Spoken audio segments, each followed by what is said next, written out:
Le procédé biocalciste, c'est un procédé qui est basé sur l'utilisation de bactéries calcifiantes. Ce sont des bactéries qui possèdent une enzyme, et c'est l'enzyme de la bactérie qui va servir à catalyser une réaction qui va conduire à la précipitation de calcite in situ. Et c'est cette calcite qui va agir comme un ciment biologique pour traiter les pierres.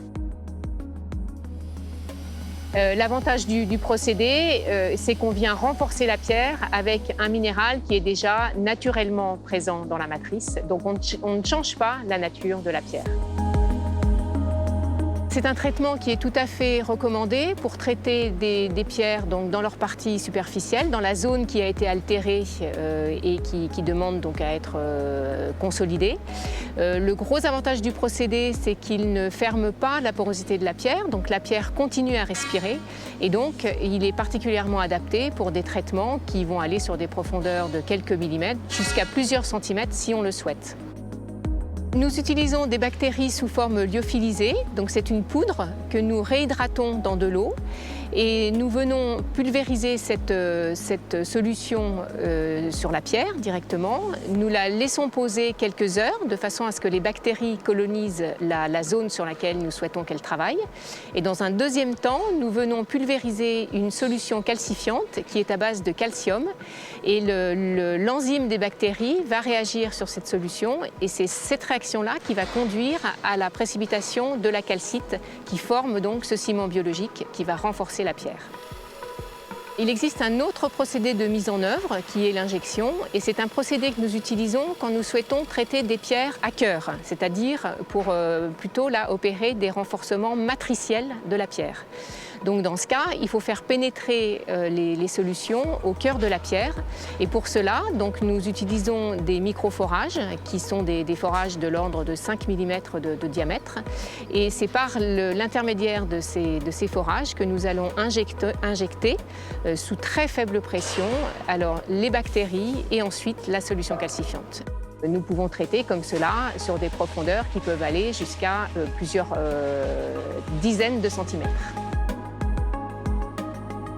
En fonction du degré d'altération de la pierre, nous allons pouvoir doser plus ou moins la calcite. Donc pour cela, nous avons besoin de connaître la qualité superficielle de la pierre lorsqu'il s'agit d'un traitement qui sera mis en œuvre par pulvérisation.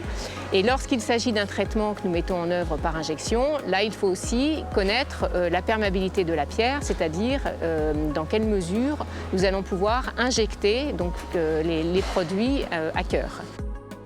Nous mettons aussi en œuvre une méthode qui est basée sur la mesure de la vitesse du son entre un émetteur et un récepteur. Et ça va nous donner une idée de la compacité de la pierre. Et plus la pierre sera compacte, en fait, plus la vitesse du son sera importante. Donc cela veut dire qu'à l'issue du traitement, on doit voir une augmentation de cette vitesse si on a déposé suffisamment de calcite à l'intérieur de la pierre. Et nous pouvons corréler ces vitesses à des quantités de calcite déposées également. Donc c'est un vrai critère de qualité.